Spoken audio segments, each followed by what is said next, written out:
Fuel tank is now in place, as is the wiring loom. There's a quick view from the right hand side. The fuel pipe is in. I've still got to clip up and finish off the overflow and the vent pipe. So there's the fuel tank in place, all strapped in. It's a very tight fit. Takes a little bit of wrestling to get up in that void. It's above the gearbox. You can see the inlet pipe going in. There the two plugs for the engine from the ECU, from the wiring loop. There's the other one from the other side, for the left hand side. Runs along there. There's the one for the MAF, one for the oxygen sensor. I kind of got carried away when I was putting it all in, because I should have stopped and done a quick film about the cross member that I've used, but it's nothing complicated. It's just a piece of box section that I fitted up there just to hang off the hang these straps off of. It spaces the tank out a little bit. It's probably not as, it doesn't space it out as wide as the Syncro one, but it's all fitted up there nicely. Quite pleased with that now. So now I can move on. I'm probably going to put the engine in next. So that's what I did. Engine and the gearbox are now in the van, all mounted up to the RJES engine mount bar. That only needed one hole drilled either side for one of the three bolts that go on each side of it as well. The other two on each side go to existing holes in the chassis rail, which is nice.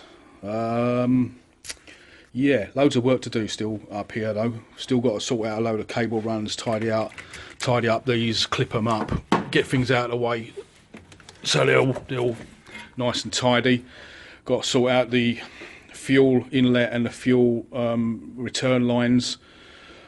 I'll probably do a whole video on, or a short video on the fuel system that I'm going to be and how I route it and what I do. One thing I will say about it now is I'm going to be using a Bosch 044 Motorsport fuel pump. I've used these before. I really like them. Probably a bit overkill for this project, but I'm going to use it anyway. The only problem is it's a chunky fella, and it's not really. What normally happens is he's normally fit up on, or just under, hang off of the left hand side, underneath the tank, on the tank strap. And this is a little bit, this is a little bit large for that. I might be able to do it with I'll make up some sort of bracket or whatever. If I've got space, I'll put it there. If not, it's going to have to go somewhere else under the van. But I'll do that again. I'll do that in another video, just on the fuel system. Got to also sort out finish off with the induction pipe and everything. Obviously, they're all in place at the moment with the tank, the PCV valve hosing and engine breathers and whatever else. That's all in place there. Finished up to that point. Then I've got to still sort out this. This is the air filter. That's the old air filter that come with the van. I'll change that at some point. That's a new MAF and a little reducer there with a aluminium pipe. I kind of like sort of spec'd it up when it wasn't in the van, and it never really works out the way you really wanted it. But it could go like that, which would have that sort of just sitting above, well, quite a bit above the exhaust. I might do it that way, or I might just put a straight pipe on it now, looking at it, and have the cone filter more inside that space there. Or I could just do it the way I just showed you and have a heat shield. I don't know. I'll sort something out. It's I've got bigger things to do at the moment before I get too involved in that.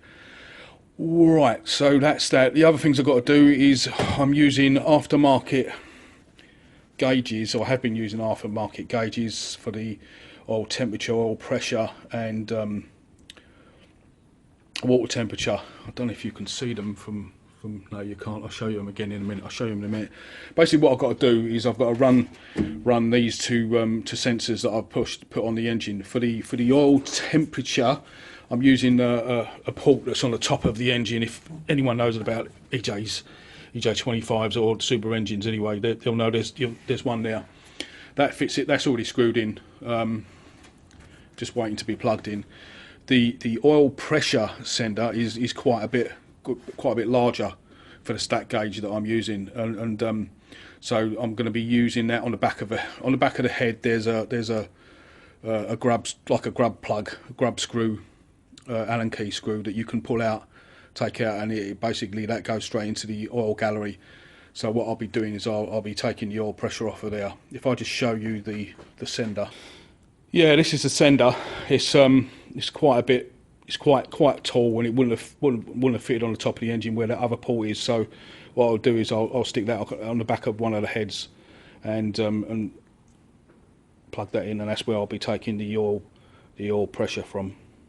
These are the gauges I was telling you about. These have been in there for well over a year. I was using them with the old engine. From right to left, you've got oil pressure, then you've got oil temperature, water temperature, and voltage.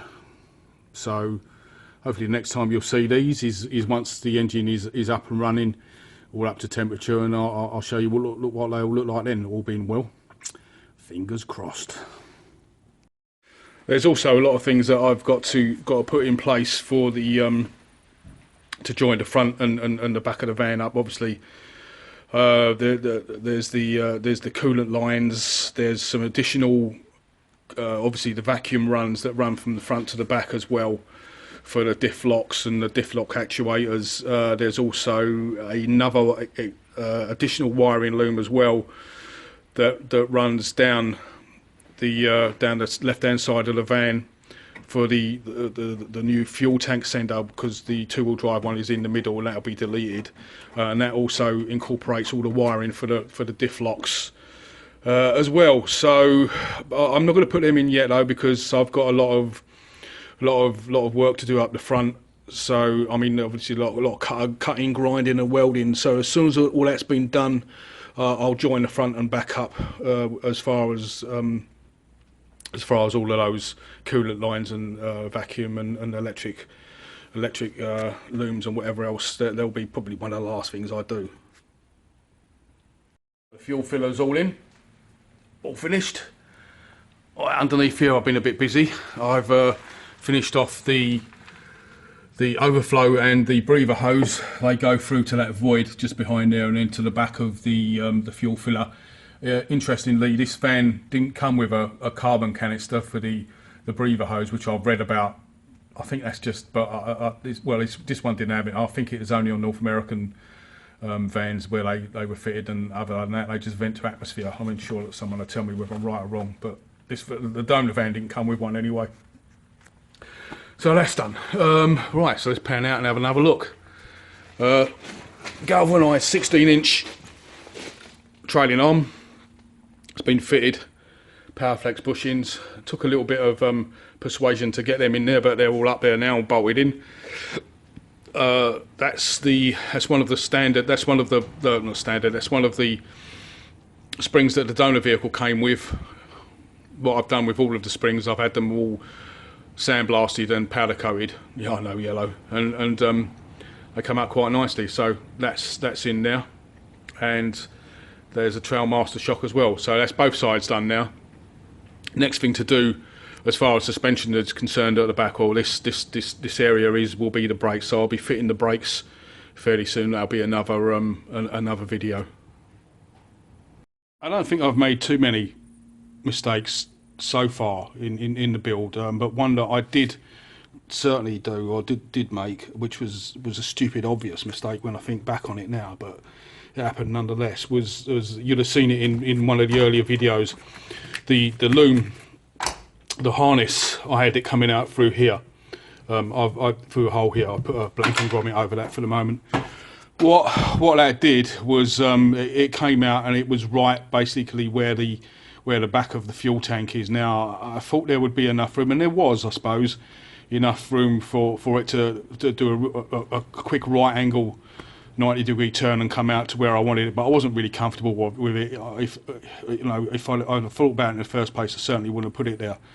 So what I did is I re-drilled another hole, 50mm hole, and resituated the loom and everything through there, and I've blanked that off with a grommet for the moment.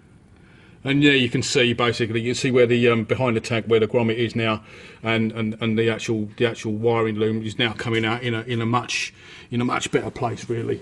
Exactly where it should have done if I'd have had my head together and thought it through properly. So yeah, I'm sure that no one else, if you're ever doing this, would be daft enough to make the same mistake as I have. But just in case, yeah, learn from my mistakes. Right, so going back to what I was talking about earlier on about the induction pipe and the air filter placement, I've just cut that pipe down, that alloy pipe down, and I think I'm going to leave it as it is for the time being. Obviously, it needs a support bracket in here to support the whole lot, and obviously clips as well, Jubilee clips to tighten everything up. But for the time being, I'm going to leave it as it is there. At some point in the future, I'm going to fit a snorkel, so it's going to do a right turn up there anyway, and then up the side for the snorkel. So there's going to be a lot more mods to go in as far as that's concerned. So I think I'm just going to leave it like this. There's going to be other more pressing issues that I need to sort out as I do shakedown and of everything when it's running, and little teething issues.